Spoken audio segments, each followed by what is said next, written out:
Hey loves, welcome back to my channel. Today guys, I'll be checking out this interesting video and it's titled Internet Dad Matt Walsh is here with a reality check. You guys, I'm excited for this, and without much ado, let's see what Matt Walsh has for us in this video. Our first daily cancellation of the week revisits a theme that we have become familiar with in this segment. Another video has gone viral of a young person, appears to be Gen Z, bitterly lamenting the fact that he's expected to work. In fact, he says that this expectation is sick and twisted, quote unquote.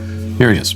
It's sick and twisted that I have to work just to survive, just to live my life for basic ass necessities. I don't want to work until the day I die just to eat and sleep. Free housing, free healthcare shouldn't be a pipe dream. And I know a lot of people are going to be like, oh, you should be doing this or that. No. Like, what if I don't want to be rich? What if I want to achieve I still have to work till the day I die just to live? Just to survive? People give up their entire lives just to retire at the ripe age of 60 whatever. For what? To get paid dirt even then? Just to feed into a capitalistic system that does not give a about you.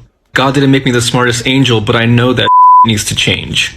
And I don't want to be told that I should be happy to have a job where it's taking up 40 hours of my week. You know, I want to spend time with my family. I want to do that is fulfilling to me. But all that like requires so much privilege, it requires so much wealth, and it's just messed up. That's it? Only 40 hours a week? That is incredible to me. Yeah. I can't even like conceive of only doing 40 hours of work in a week. Okay, so we have again a young man who appears to be well-fed, appears to be living in some kind of comfortable shelter, presumably a house or an apartment, and who is obviously blessed with any number of luxuries like a phone, internet connection, we can assume copious amounts of hair product. He has all of this and yet doesn't believe that work should be a requirement to maintain it. It's sick and twisted that he should have to work just to live, let alone to afford his hair conditioner. As I've often said in response to these kinds of disturbingly common complaints from his generation, bitching about the fact that you have to work is like bitching about the fact that you have to breathe. You might as well make a video whining like, you're telling me I have to breathe every second of the day just to live? Exhale, inhale all the time just to live? What if I don't want to breathe? What if I want to live at the bottom of the ocean like a starfish? Why should breathing be a requirement? This is sick and twisted. In a certain way, you'd be kind of right. It is unfortunate that we have to breathe. We have to eat, we have to sleep.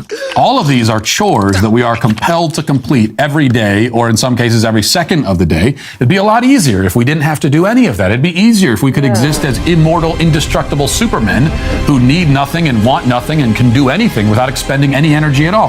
That would be nice. Exactly. But that is not how things are. He says that there should be universal housing and universal health care. We should be given all the food that we need to eat.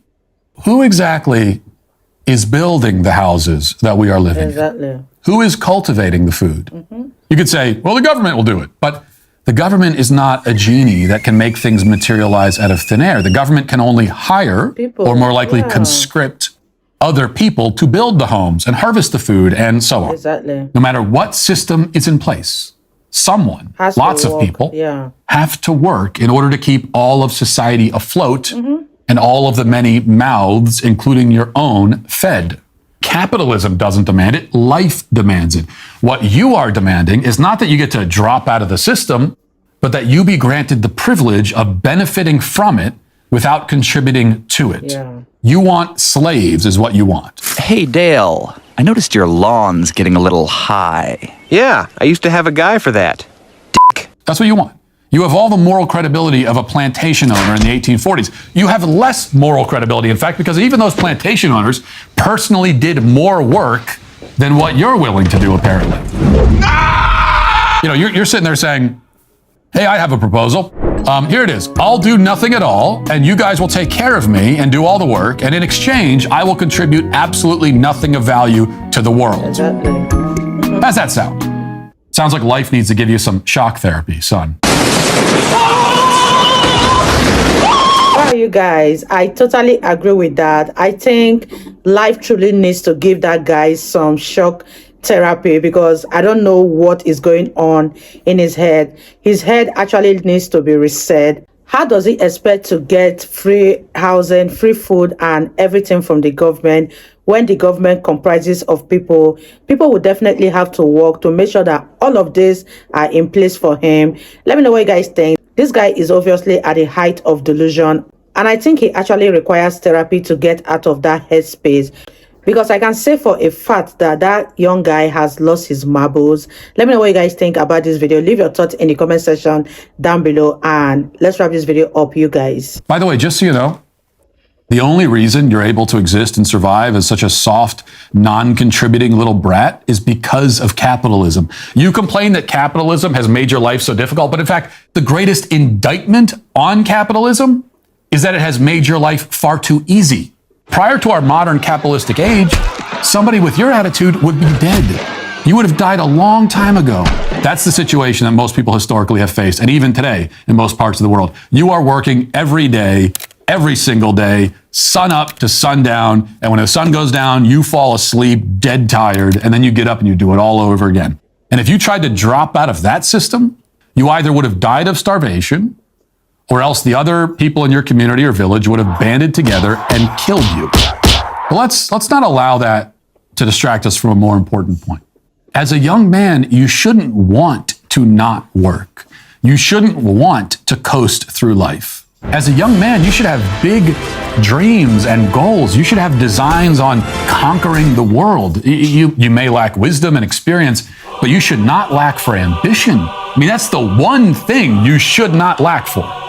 I can remember being in my early 20s. I was impulsive, somewhat petulant. Some would say I still am on both counts, but I had ambition. If someone had offered to hand me $1 million when I was like 22, now, I would have taken it because I'm not crazy, but I didn't want it to be handed to me. I didn't sit around dreaming of that. My dream was not winning the lottery. I won the lotto, and I don't have to sit here anymore and listen to your bull, you crazy.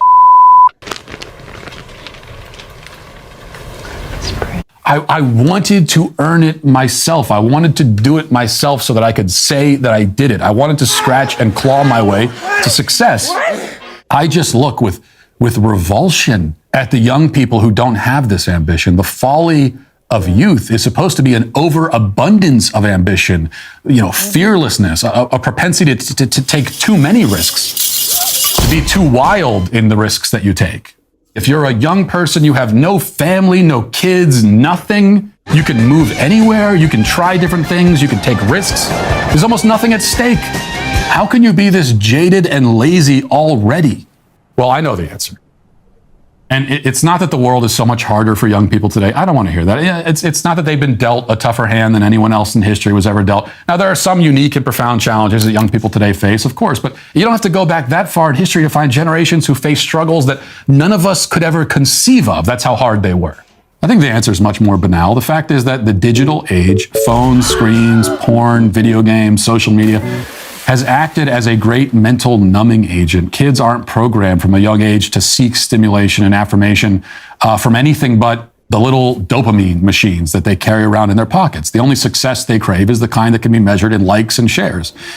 They're never alone with their own thoughts long enough to develop the sort of rich inner life where all of those dreams and ambitions are supposed to live and grow. No more iPad. Now, there may be more to the problem, but there isn't much more to it than that. I don't think there is. We got an entire generation addicted to phones practically from birth, and as a result, we destroyed for many of them any hope that they might become successful and well-rounded as people. And along with that, we destroyed civilization as well. But the good news is that the aliens are just going to vaporize us anyway, so it's all a moot point.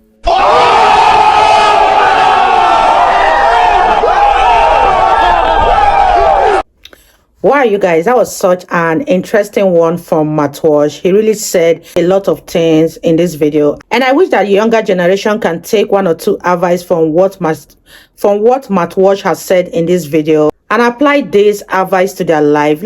Let me know what you guys think about this video, and what are your thoughts on that young man that wants everything to be handed to him on a platter of gold. without having to work? Leave it in the comment section. And I really had fun reacting to Matt Walsh. If you guys totally enjoyed watching, give this video a massive thumbs up, comment, share, and all that good stuff. And I'll see you all in my next video. Bye guys.